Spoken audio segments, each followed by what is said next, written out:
নমস্কার, আমি রয়তনু নিয়ে চলে এসেছি আজকে দুপুরে আমার বাড়ির মেনু, যেটা কিনা চিংড়ি ভাপা। সবারই খুব পরিচিত এবং সবার খুব প্রিয়, আমি জানি। এই স্বাদের কিন্তু ভাগ হবে না। আমি নিয়ে এসেছিলাম ছোট ছোট চিংড়ি এবং সেগুলোকে ধুয়ে পরিষ্কার করে নুন হলুদ মাখিয়ে আমি রেখে দিয়েছিলাম। এরপর আমি একটু শিলপাটায় বাটাটা প্রেফার করি এইসব রান্নার ক্ষেত্রে।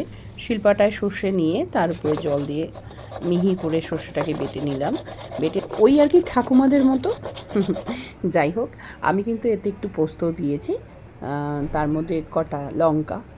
যেহেতু আমি বাঙাল বাড়ির মেয়ে, সে কারণে লঙ্কা ছাড়া আমার চলবে না। সর্ষেটা একটু বেশি দিয়েছি, পোস্তটা একটু কম দিয়েছি, লঙ্কাটা নিজের স্বাদ মতন।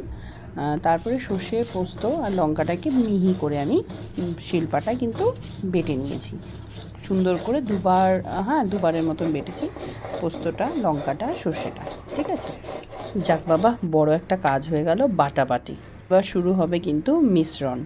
ভাপার ক্ষেত্রে মিশ্রণ এবং মাখাটাই হচ্ছে মেইন। তো চিংড়িগুলো আমি একটা বাউলে নিলাম, নিয়ে তাতে প্রথমে যে হলুদ লবণটা মাখানো ছিল সেটা তো রয়েছেই, সেটা শুদ্ধই বাউলে দিয়ে দিলাম।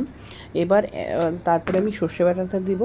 সর্ষে বাটাটা দিলাম, তারপরে পোস্ত বাটাটা দিলাম, দিয়ে আরও কটা কাঁচা লঙ্কা পরে দেবো। আগে আমি সর্ষের তেল বেশি করে, যতটা কোয়ান্টিটি তে মনে হয় যে রান্নাটা যদি আমি কড়াইতে করতাম ততটা দরকার, ততটা কোয়ান্টিটিতে কিন্তু সর্ষের তেলটা এতে দেওয়া হবে। এবং দিয়ে তারপরে কটা কাঁচা লঙ্কা দেখতেই পাচ্ছ, দিয়ে আমি ভালো করে এটাকে মেখে নিলাম খুব সুন্দর করে। আর লবণটাও দিয়েছি মাঝখানে, এটা আমি দেখাতে ক্লিপটা ভুলে গেছি। তো লবণও দিতে হবে অবশ্যই। এবং উপর দিয়ে আর কোনো হলুদ দেওয়ার প্রয়োজন পড়বে না, কারণ অলরেডি চিংড়ির মধ্যে কিন্তু লবণ হলুদ আমি মেখে রেখেছি। আচ্ছা, ওই পাতা ধুয়ে যে জলটা, সেই জলটা কিন্তু লাস্টে আমি এর মধ্যে দিয়ে দিয়েছি, যাতে ভাপাটা একটু মানে মাখো মাখো হয় আর কি। এই যে দেওয়ার পরে আমি লিডটা দিয়ে ঠিক এরকম দেখতে হয়েছে।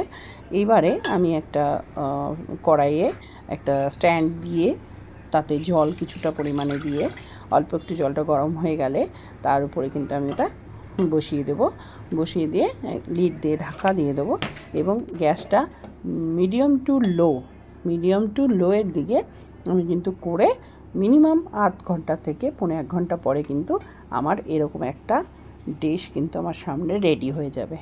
দারুণ সুস্বাদু লাগে খেতে। শুকনো ভাতের মধ্যে এটা 1-2 চামচ নাও, নিয়ে তার উপরে একটা লঙ্কা নাও, নিয়ে চটকে জাস্ট অপরিসীম সুখ যাকে বলে, সেটা কিন্তু তোমরা অনুভব করতেই পারো। আমার এই সেকেলের পদ্ধতিটা যদি তোমাদের ভালো লেগে থাকে, তাহলে কিন্তু লাইক কমেন্ট করতে অবশ্যই ভুলো না। Thank you.